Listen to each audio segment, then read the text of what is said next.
G'day, mate. What's your name? Hey, my name is Ting Lim. Ting Lim. And what do you do, Ting? I'm a comedian. I'm doing based in Brisbane. I'm from Singapore.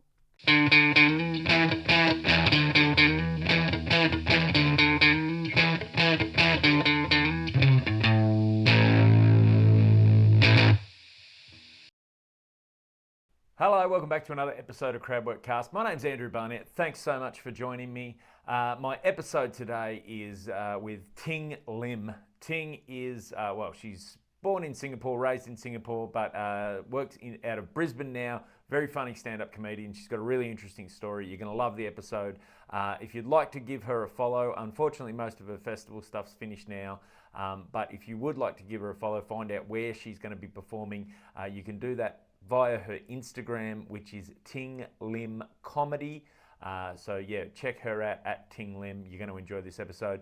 As this episode drops, there is only one more chance to see me at the Sydney Comedy Festival, or two more chances. They are this weekend on Saturday the 20th and Sunday the 21st of May at the Enmore. You can hit the link tree in my bio of my Instagram. I'll hit andrewbarnettcomedy.com, or you can go to alist.com.au for tickets to all those.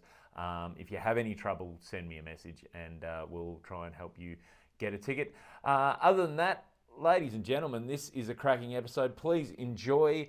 This is me with Ting Lim. Comedian based in Brisbane from Singapore.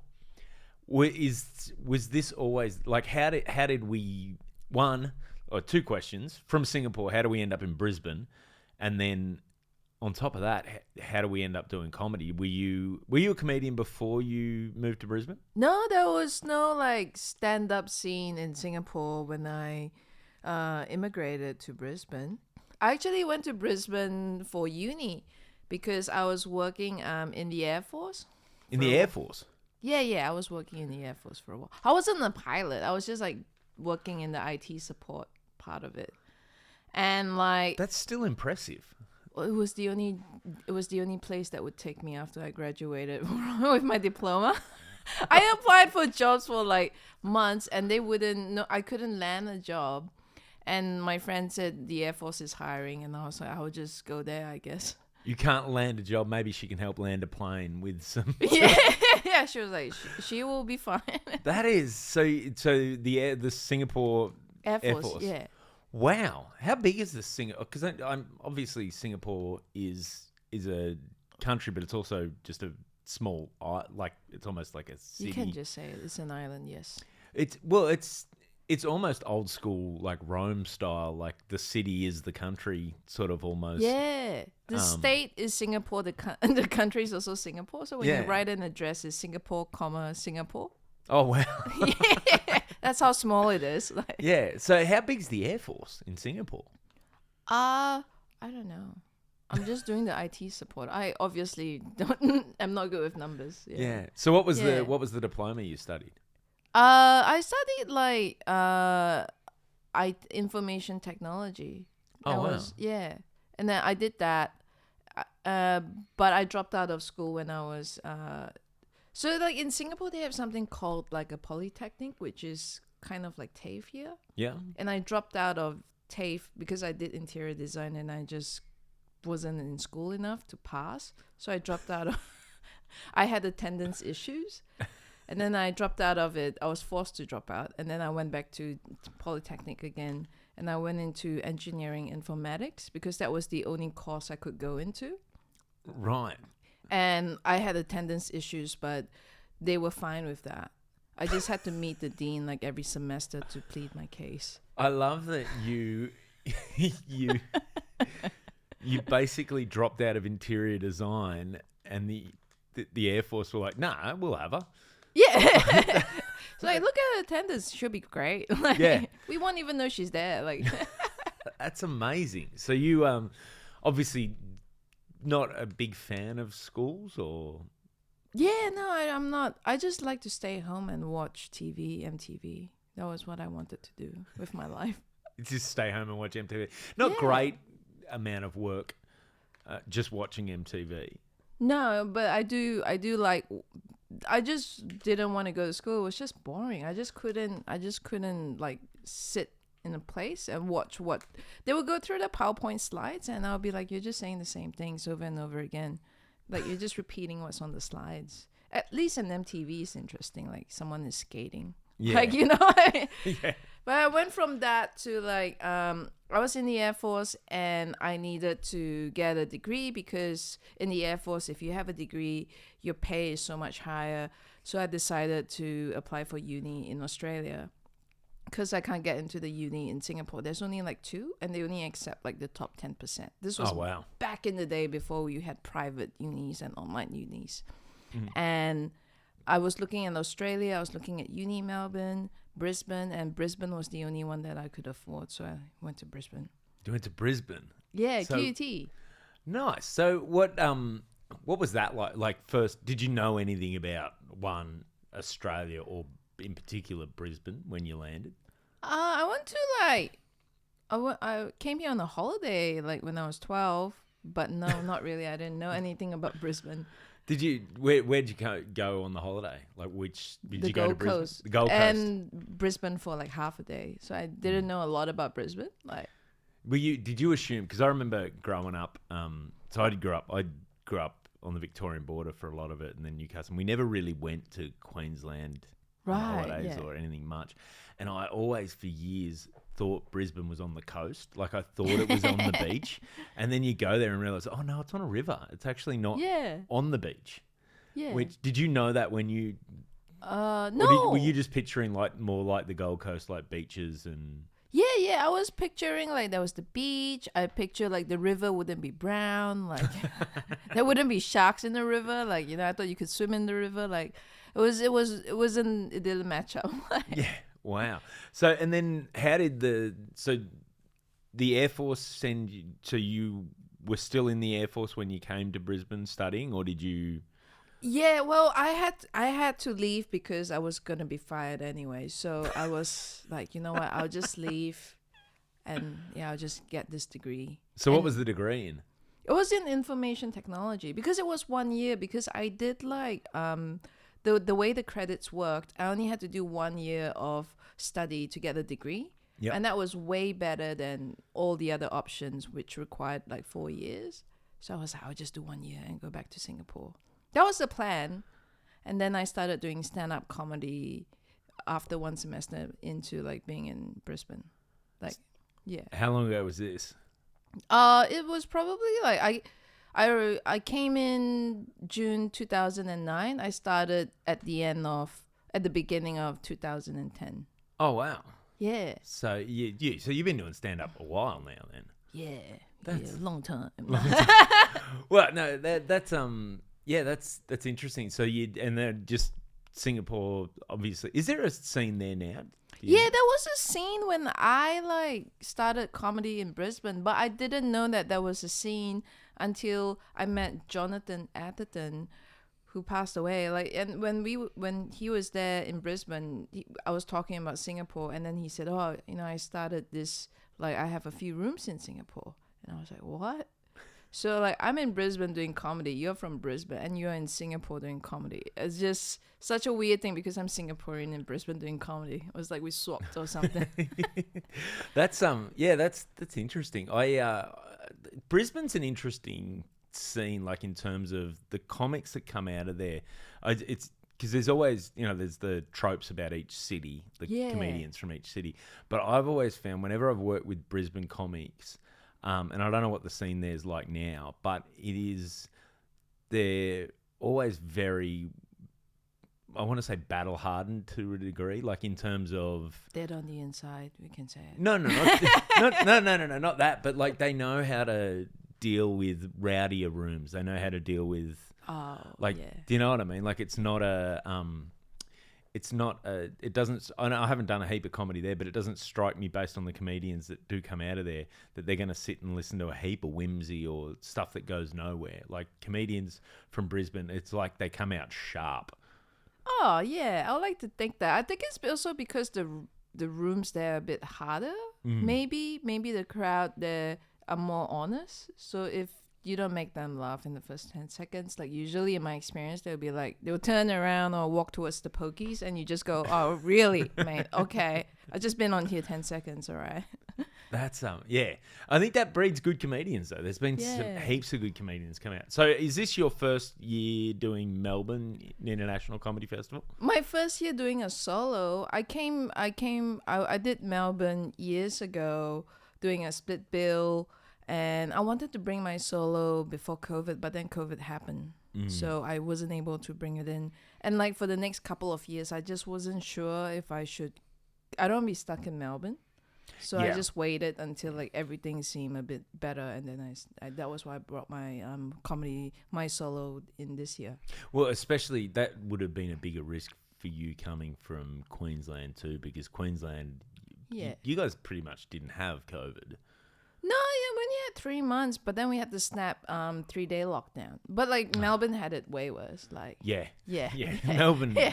Melbourne did it. I did the festival last year, and I said Melbourne, the city felt like a rescue puppy.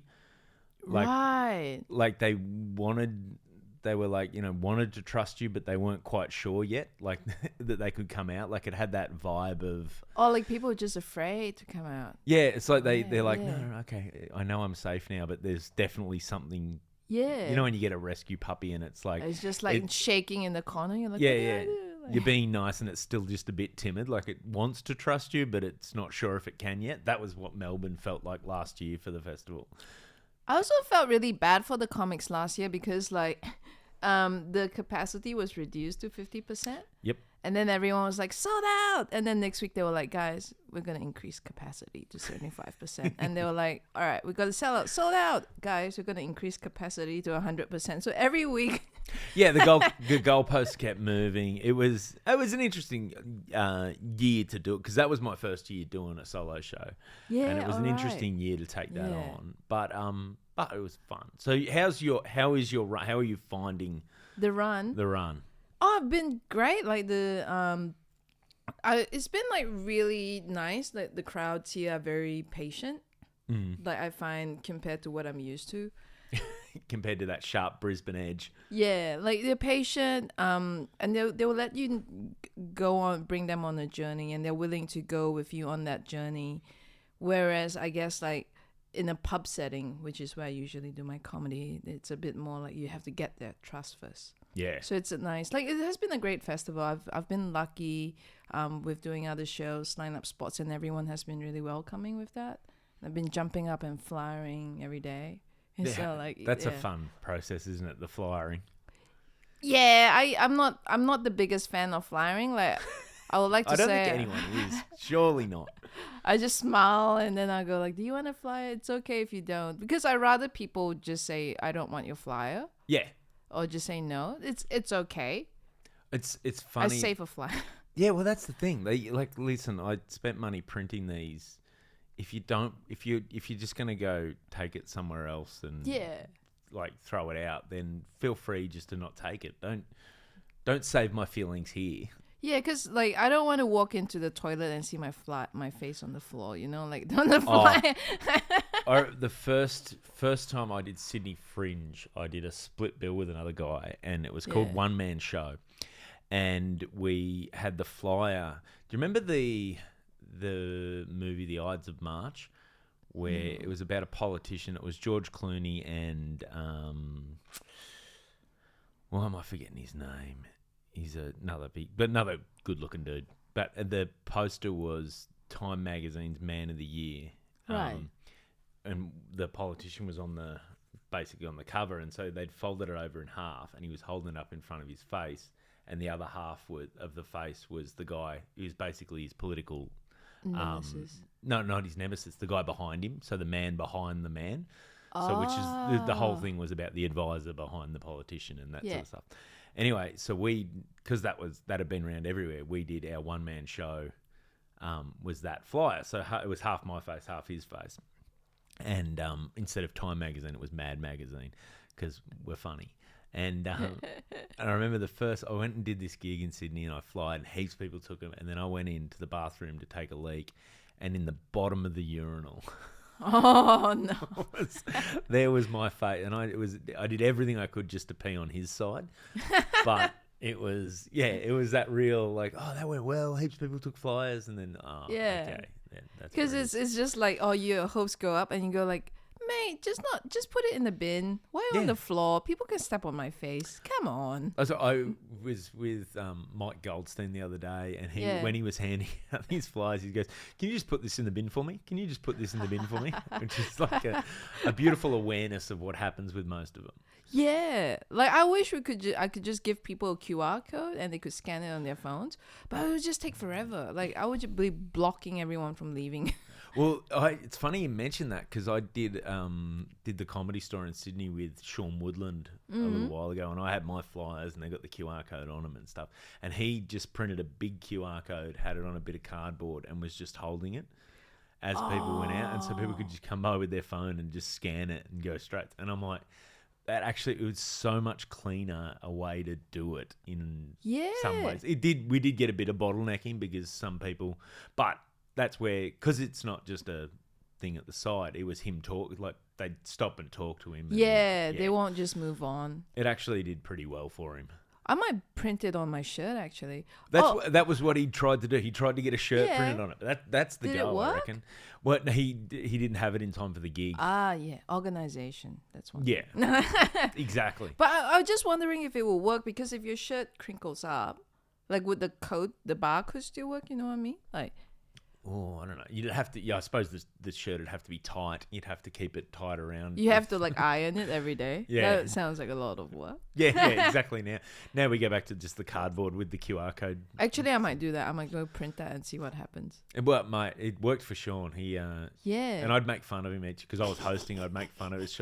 I'd say Sean will be standing out there with his QR code like it's the big issue. Just go out and scan it. That was one of those moments where there was two comics on that were younger, and they so everyone's starting to flyer and stuff for the festivals, and I said to them, these two, I was going to call them girls, women, backstage, they're 20s or whatever, and I said, are you going to be out there flyering? Because I said, I'll tell them, people will be flyering.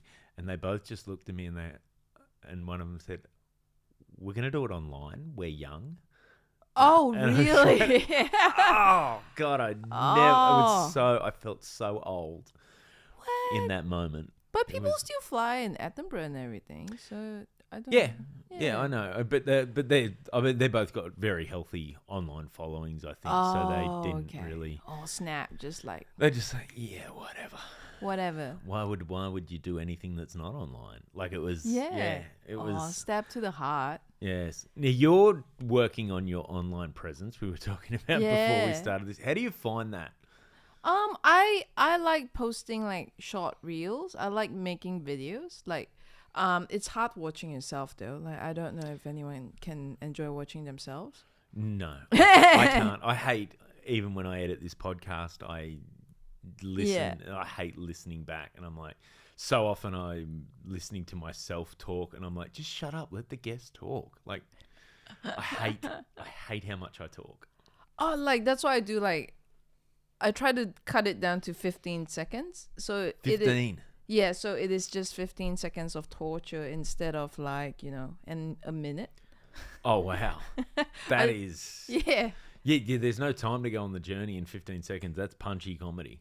Yeah. It's like I try to reduce it to 15 seconds, just because I don't want to look at myself for too long. I do like doing the captioning and everything, but I'm finding like as I post more videos, I'm getting more likes and follows, but I got to a point where I was like so invested in the amount of likes and views that it was not healthy. I'll be looking at it like every half an hour. I'll be like, oh, is it getting traction? And I'm like, no, that's not the way to live life. No, it's almost like you got to have the discipline to post and ignore.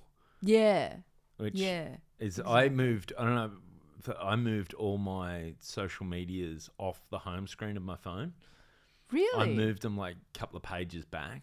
Yeah. And in a folder so I have to, because I found that I'd just be like just doing nothing, and I'd just pick up my phone and I'd see it. So I go, okay, I'll Yeah, just yeah, click yeah. on it instinctively.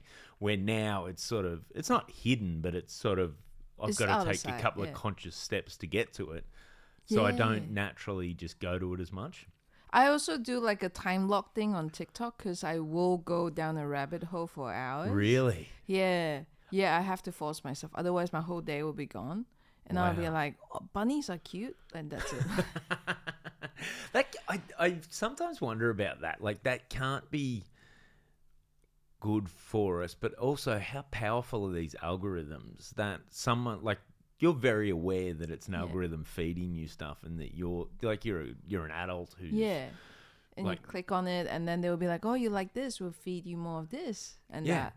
and it's amazing how well that works. Yeah, because it's interesting when you look at your own like TikTok and then you look at your friend's TikTok. When you scroll, you could see the different videos come through. Really? Yeah. See, I've never TikTok. I find I post a little bit on it. I probably need to post more. I very rarely get on it Yeah. purely because it's a little, like, I say it's too aggressive. But you know how it just, as soon as you open it, the sound is on. Yeah. Yeah. Whereas usually if I'm killing time where I'll look at something like that, it's my phone's always on silent. Like, I Oh, don't you like don't it like making a bunch of making- noise, because if yeah. I'm around people, I don't want.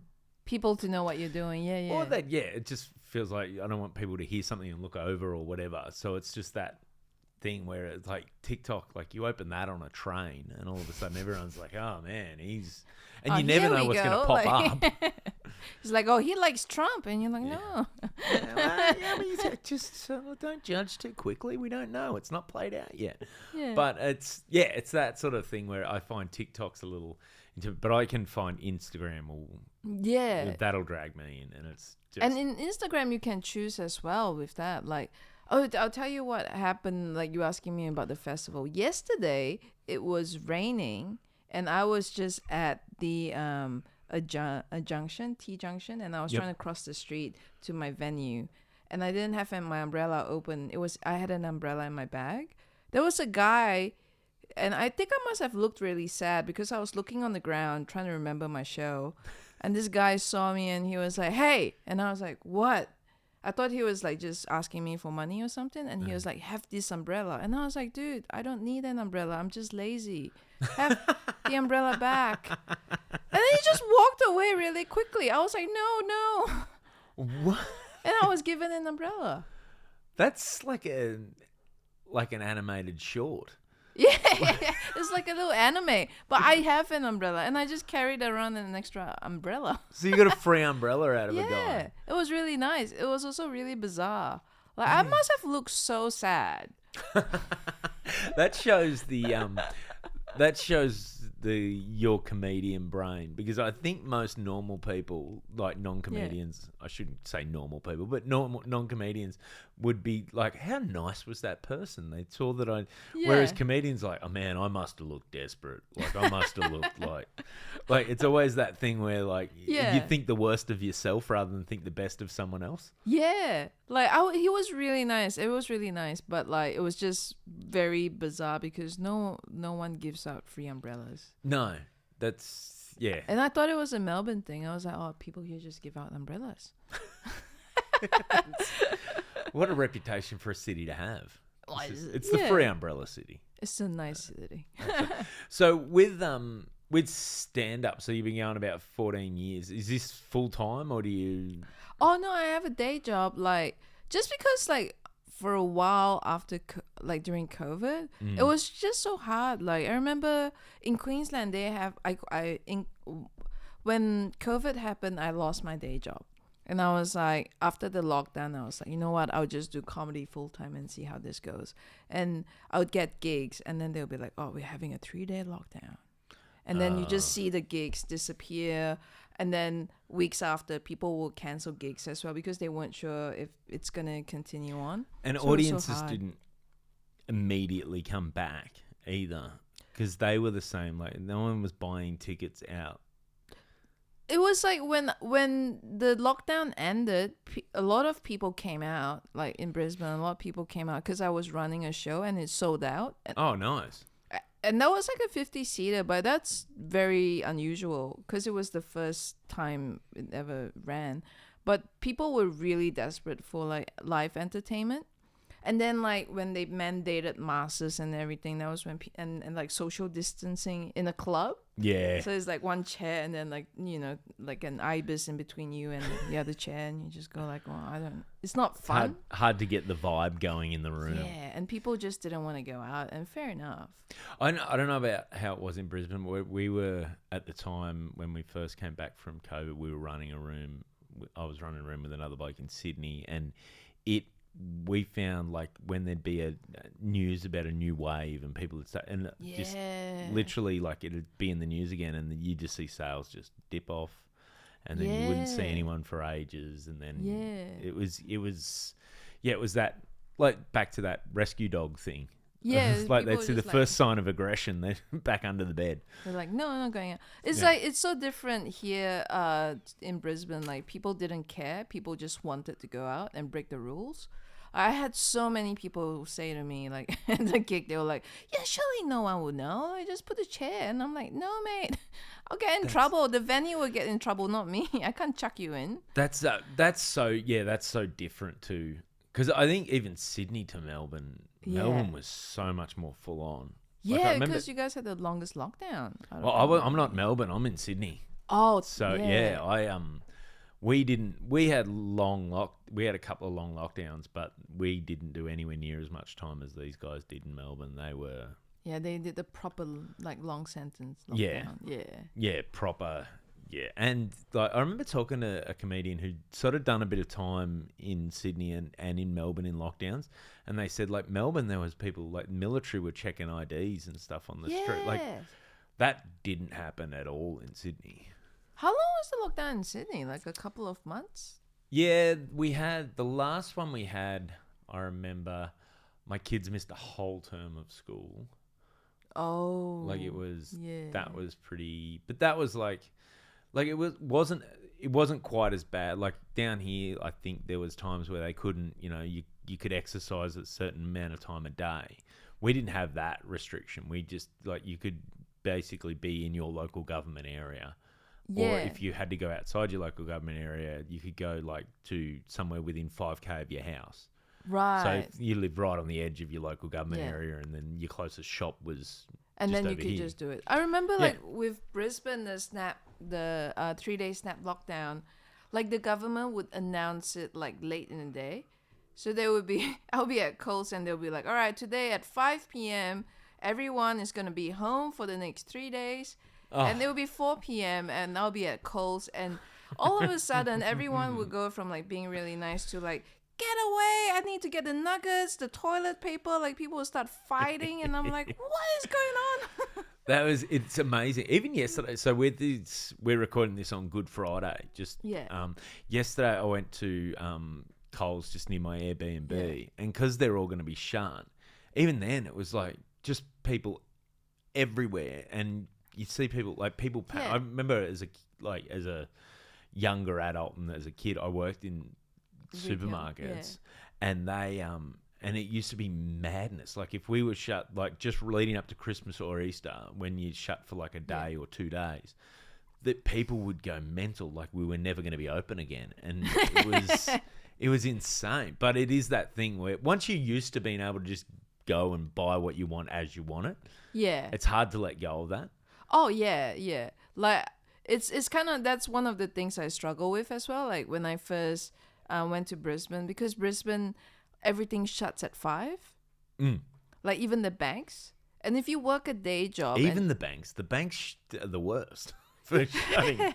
But this was like before like internet banking was like had all the things you could do. Yeah. And I remember working a day job and then going like, all right, I have to go to the bank at 12, and everyone will be at the bank at 12, and there'll be a line, and I don't know if I can deposit my money. Like it was just, and then they will shut at 5, and I'm like, I have so much cash on me, but I don't want the cash. I want it in my bank.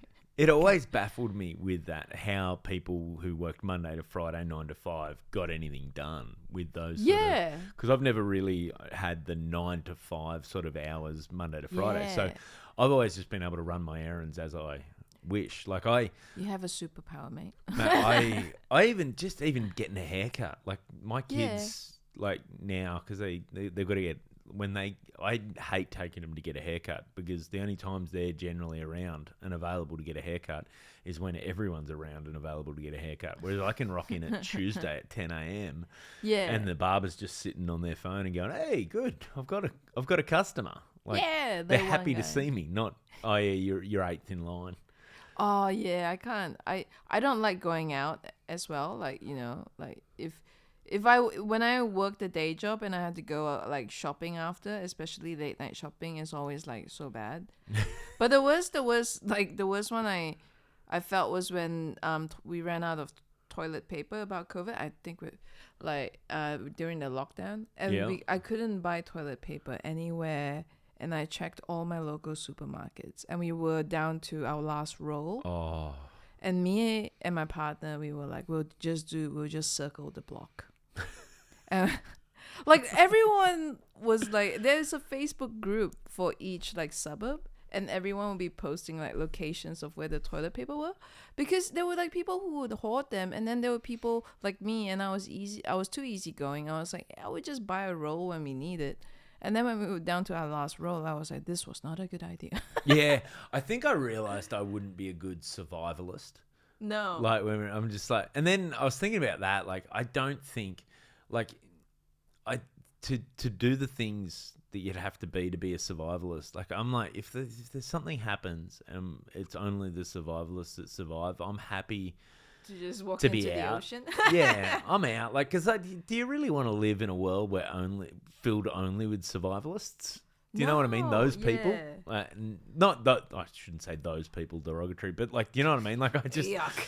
what are we going to talk about? How to field dress a wound? Like, I don't. Oh no, I can't. Like, but I think it's one of those things as well where like I feel like being doing a festival is kind of like you have to have like really tough mental Yes. strength. Yeah, you do have, because not physical necessarily, but just mental. Like, no, so you're doing the full month.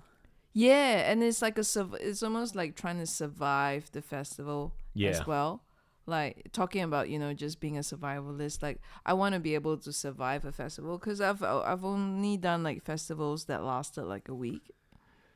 Yeah, this is hard in that I don't think people would outside of comedy would necessarily realize that the grind it becomes when you are doing, and especially if you're not someone who sales go quickly and easily. Yeah. Like if you don't have a big profile and your room doesn't just fill up, then that's a big grind. Big grind, and okay, then you're thinking, oh, what else do I do to try and get some ticket sales? What else do I do to get, how do I, and you just start, I don't think I realized how much of this is trying to be a salesperson rather than just like, I don't know, I went in a bit naively thinking if you just be as funny as you can be, then it might work out, but it's not, because it's not. Comedy changed, like just like talking about surviving, like to survive as a comedian, like in 2010, it was just basically you release like a video clip on YouTube and you just do the circuit and the festivals. But now it's like, but you can't just go on YouTube. No. You have to do every platform. And everyone's on, like, you've got to work out how to do it the way, one, that works for you, that showcases what you want to do, but also gets the attention of an audience that you want. It's like, there's no point, like, because I you see sometimes people, their clips start to go well, or a certain type of clip, and then so they lean into that, but then you're building that specific audience that want that, and then like it can, I think, if you're not conscious about why if you're just trying to build an audience to build an audience sake, and you're not conscious about what audience you're trying to build, exactly. You can end up performing to a bunch of people who like something that you don't like performing. Yeah, they might go like, but I like the guy in the sketch, not the guy as the stand-up. Yeah. And you go like, well, yeah. So it's a bit of a balancing act as well. Yeah, it's hard, I think, but it's. I mean, it's. I do suppose, like it though. Like, Oh, a festival is a good training ground. Yeah, well, you're not going to leave a worse comedian. No, you leave a better comedian. You leave mentally stronger as well. Like I kind of like, if there's anything I learned from this festival is I should book a better Airbnb because the one that I have is so. Can I curse on this? Yeah. It's so shit. It's so shit. Like there is like I have killed like 20 cockroaches every night. Oh, really? And then the other day I tried to open the bedside drawer to put something in it, and there was like a bunch of condoms in it. And I was like, I don't know what Airbnb would provide free condoms, but this doesn't look like it's an Airbnb. It looks like it's something else that has been converted. A very short-term Airbnb. Yeah, 1 hour Airbnb, and I'm like, I don't know. Oh man, that's what I think. Last year, so I'm only down for a week. Yeah, smart choice this year, right? Yeah. and that is I'm really enjoying that. But the Airbnb I've got this year, if I'd had to spend the month in it last year, I wouldn't have survived. Where I got lucky, I had a nice, like it wasn't big, it wasn't anything, but it was just, it had everything I wanted. It was clean. Yeah. It was in a nice, it was in a spot that was convenient without being super busy. Wasn't loud, and so it was just sort of. I lucked out last year with a really good Airbnb, whereas this year I sort of checked in and I sat down and firstly I got organised. There was supposed to be an iron and ironing board, and had to go down, get an iron and ironing board out of the reception, and oh wow! So it feels like this kind of, it wasn't advertised as an Airbnb. It's advertised as a 1 bedroom, like as a studio unit that you borrow, like. But turns out it's more like service department. The way I described it is, it's like, you know, if you were backpacking with your partner in your early 20s, and you go, you know what, let's treat ourselves to, instead of staying in a backpackers, let's spend $20 extra tonight and stay somewhere where we've got our own bathroom. It's that sort of vibe. Oh wow, for a week. Yeah, for a week, which is fine for a week. But I think if I was doing a month, I would have. I sat down. I mean, the first afternoon, I'd ironed my shirts and got organised and worked out. So I did a bit of work, and then I thought, you know what, I got a little bit of time to kill. I'll flick on the TV, just see what's on TV. And I flicked it on, and the TV came on, and obviously someone had thrown like a remote or something at the screen, and so the screen was cracked. The volume was super loud, but you just couldn't, like, the picture was just all cracks and stuff. Oh shit. And so then I had to go down and say, I'm like, I don't want them to think I did that. So then I had to go report it. You have to tell them. Yeah. Which, and to their credit, they came and they replaced the TV like straight away within an hour or whatever. They replaced the TV? Yeah. Oh wow, that's great. Yeah, but the handyman, like, I just kind of wanted, it got to the point where I'm just kind of wanting to have a shower and get ready for my gig, but the handyman's there putting a TV in, and it's like it's an apartment the size of this room, so it's not like I can just go mate, I'll just go in and shit. Like, it's like, it's just sort of like, looking at my watch. I'm just gonna hide in this tiny apartment. Yeah, so it's fine, but yeah, that sort of stuff, if you're doing a full week, a full month makes a massive difference. I didn't know. I tried to go on the cheap. I was like, it's convenient. It's right near like Flinders Station. Yeah. I didn't realize that Flinders Station would be where there's like fights, where people attack a pole. I try to go to McDonald's because the Are late you missing night. Brisbane? Is that what is it making you miss Brisbane? No, I do actually. I miss the sun. But I was trying to walk to the McDonald's, which is like 100 meters down the road. And then there was a lady yelling, and I thought she was like yelling at her boyfriend or something. She was yelling at the wall. And I was like, all right. And then as I walked past a street, I saw 3 guys jump out from the dumpster. And I was like, all I want is nuggets. What the hell? I think that's what Uber Eats is for at a certain time of night there, Ting. Yeah, I know, but it was only 200 meters. I didn't want to wait. Yeah, I know. Yeah. I know. That's yeah.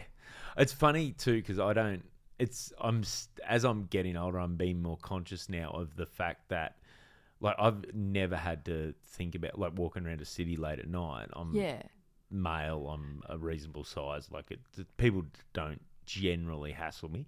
Yeah. So but being like, it's a completely different prospect for females Right. in general. Yeah, Like, yeah. you know, so so you grew up in Singapore. Yeah. How was the culture shock of like, because Singapore's like, I've only visited there. We visited there once, but it was we took the kids actually to Legoland in Malaysia, Yeah. just across the border, and then Yeah. spent a few days in Sentosa, and Nice. it was magic holiday, such a good holiday. But and just kicking around, looking around Singapore, exploring it, like it is a massive city. Yeah. Yeah. How was Brisbane's a city, but it's not really Singapore scale. I No. would have thought. And Singapore tends, like you said, Singapore's pretty 24 hours, is it? Yeah, 24 hours. You can buy like a cabbage if you want at 2 a.m. in the morning. Well, for your 3 a.m. cabbage. Yeah, craving. like if you wanna sell it at 4 a.m. you can. But like Brisbane is more like you have to plan your day. Like you have to plan groceries. You have to plan like this is where I'm gonna get it, what time, when people. How do I avoid the peak hour like grocery shopping crowd? Like Wow. Yeah, I suppose you're probably growing up taking for granted that you can just, when you can get a cabbage anytime, you don't really need to plan ahead. yeah. Oh, the other thing as well is like things are far away. So I didn't have a car, so I had to get a bus everywhere, and like taking the bus with 3 bags of groceries is hard. I've always said that. I remember there was a shopping centre that got redone in Sydney, and the big thing was the council where it was were Greens Council, and their thing was, if we don't give we don't build a massive car park at this shopping centre, then people, because it's basically right on like there's a train station, there's bus terminal right there. Everything's right there. They thought if we don't build a big car park, that'll discourage people from taking their car, because then there won't be as many. So then people will catch public transport. Not really thinking through that people, when they go do their Christmas shopping at the peak periods, don't want to take a bunch of stuff on the bus with them. Let me bring this 55-inch TV on the bus. Yeah, exactly. Like, da-da-da. So all that happened was it's just traffic chaos around there now at those periods, those That's peak crazy. times. And so instead of having people using less cars, you've got just as many cars, but instead of going and parking and being turned off, they just sit in traffic with their engines running. So it's actually the whole idea of being better for the environment sort of backfired. Yeah. Which is like... so I don't know Singapore well, like in terms of, were you like, this is a dumb question. Did you grow up like right in the city, or right, like was the area of Singapore you grew up in, like, is it? It's near like this. It's near the central area, like near the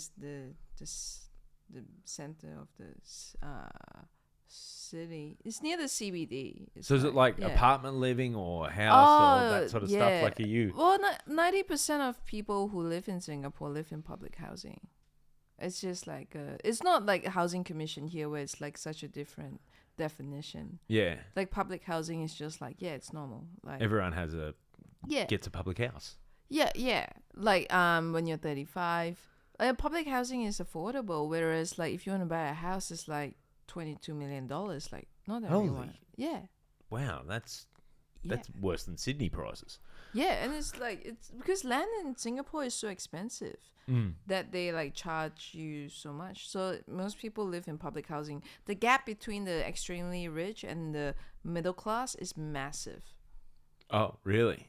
Oh yeah, like it's like public housing or a $22 million house. It's just like there's a lot of helicopters. There's a lot of gap between the upgrade. There's a lot of saving to upgrade from your public house to your $22 million place. And that's just like entry level, like not even a good like.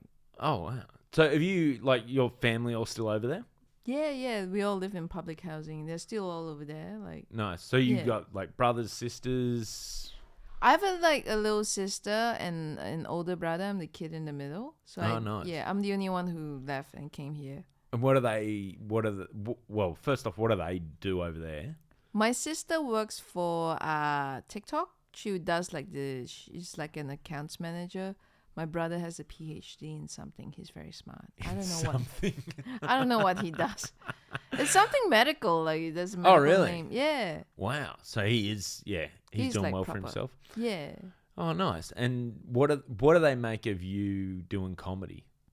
They don't understand comedy. They just think I'm there being a clown, and I'm like, yeah, I'm a clown. That's what I do. So because obviously there is a scene there, but it's not massive. It's grown a lot, but like it's just that my mom doesn't really go out to watch like live entertainment. It's not a thing in Singaporean culture to do that. They don't have a culture of let's go after work. Usually after work it's like let's go home and relax and watch the TV. So it's just a bit of a culture. It's like changing, like the generation have to change the way they actually like go out and all that. So it's sort of like more of a lack of awareness that it's a job that people can have in terms of stand up, or it's a bit of that. It's also a bit of like it's such a new industry, like people still don't know what to make of it because it's only been around for 10 years. Is the podcast going on for too long? No. I'm just checking because I'm just checking. Yes. Just I'm getting paranoid that I get paranoid that it might stop recording. Oh, like, yeah. Just okay. double checking everything. So this is good. So 10 years in Singapore is like how old the industry is. Yeah, I would say like 10, 15 years maybe. Yeah, there's a big boom all of a sudden. Yeah, I feel like there's a bit of a boom going on. Yeah. Lots of places. I don't know what that's driving that, but it seems to be we're in a bit of a boom. Yeah, I think it's because it's like if you think of comedy traditionally, there's America, UK, and Australia, but Australia is still like quite a young scene. Yeah, we're newer. Yeah. Compared to those. But then if you look at like Singapore, it's like even newer, and because it's that market has never been tapped into before. I think that's why people are like, oh yeah, like and suddenly there's also so many people. There's so much people in like Southeast Asia. There's so many people that subscribe to Netflix. Yeah, it would just be silly not to go like, oh, there's this comedian, let's give him a Netflix special. It's great in a way. Yeah, no, it's good. I think that's one of the good things now is you're seeing.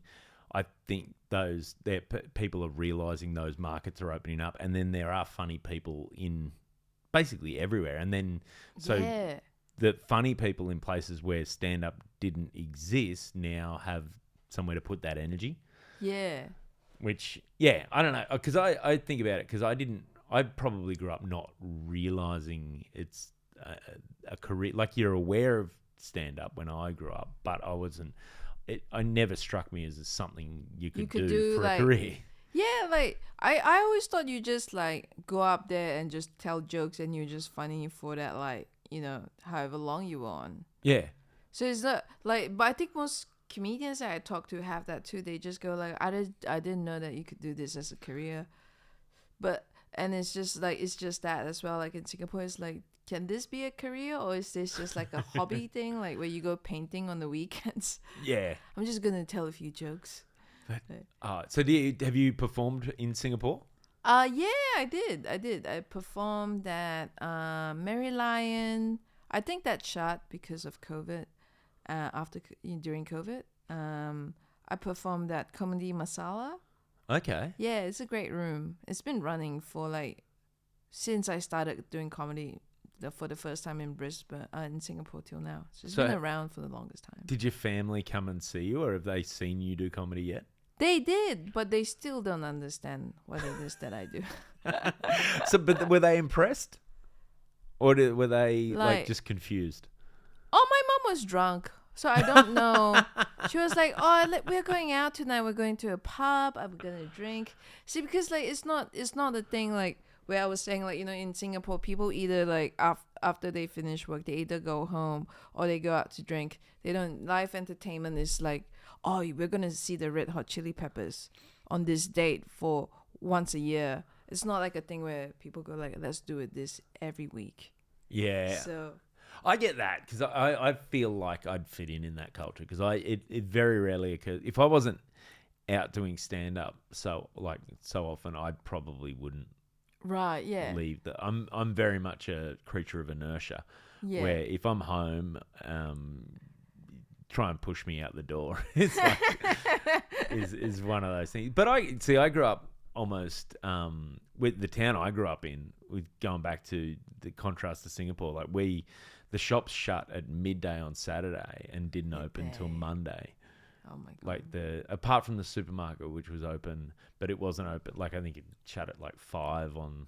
Like it might shut at 5 on a Saturday or Sunday, and then I mean now that town's much more like things are open. But yeah, that was when I things were open.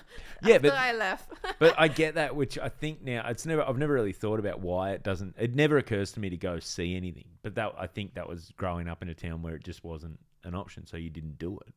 Yeah, I think a lot of people grow up without live entertainment being on a regular thing, as a regular thing. So it wasn't an option, at least for my generation. Maybe the younger generation has a different opinion. Yeah. But it was just never like you go out. There was nothing, or it was too expensive. Like the tickets would be like, like $300 or something. Yeah, which isn't at that point especially when you're young, you're like, oh, that might as well be $1 million. Yeah, yeah. So, yeah, that's interesting. So, before we go, your new social media push that you're doing, with all your videos. I actually, when I bumped into you the other day, I said I'd been seeing you. I'd been watching your clips online and enjoying them. Thank you. Because it must be the algorithm. I watched a few, and then all of a sudden, like you were, you just see, you were coming through. It was great, but I was enjoying it. It's all good stuff. So, where can people, if they want to be like me and find your clips online, where can they find that? They can find me using my handle Ting Lim Comedy. I'm on Instagram, Facebook, TikTok, and YouTube. And YouTube. Yes. I thought you were going to Be Real or something like that. No, I don't know what Be Real is now. That's the new one that you're supposed to. It just comes. What? Another one? Yeah, but it's not. It's the whole idea behind that one is you're supposed to. It pops up at a certain time, and you've got like a window where you've just got to post whatever you're doing. Yeah. I've seen people do that. Yeah. So that's the newest one. It's not really clip worthy, or it's not somewhere you can really put clips unless you just happen to be on stage doing comedy when it pops up. Guys, just give me a second. Yeah, but excellent. So people can find you on all those. You are probably, when this comes out, Melbourne will be over, but Sydney, Brisbane, are we doing all those festivals? What are we doing? I'm doing a show at the Sydney Comedy Festival from the it's called Everything or Nothing, my show. And it's at the Edmore Theatre. It's from the 11th to the 14th of May. Oh, nice. 9:30. Yeah. Lovely. Are you in the comedy club room or the? Do you know which? Or the big room, or which room? I am in a 40-seater room. I don't know. You don't know. How nice. Not to know. There's so many good spaces. I love all those spaces. Yeah, it's not the big room. It's the small. It might be a closet that they converted into a 40-seater. No, they're all good, those spaces now. Yeah. I remember there was one I did years ago that was at the back, which was literally where they'd keep the chairs when they have. But it was a good space. But the only thing, and I think they've changed. It's a lot of butts. No, they've changed that one. But that one, your audience used to come in. They had to go up through the back of the main theatre to come down. So they'd queue, and then they'd be brought in up through the back of the main, then back like a maze. Yeah, back down. So there'd be that moment where they'd all walk up and go, "Oh no, we're going through here." And then you'd be this tiny little sort of brick room. But it was all good fun. Well, yes, get along, see Ting Lim, follow her online, and you will not be disappointed. Thank you, Ting, for doing this. Thank you for having me. No worries. Great chat.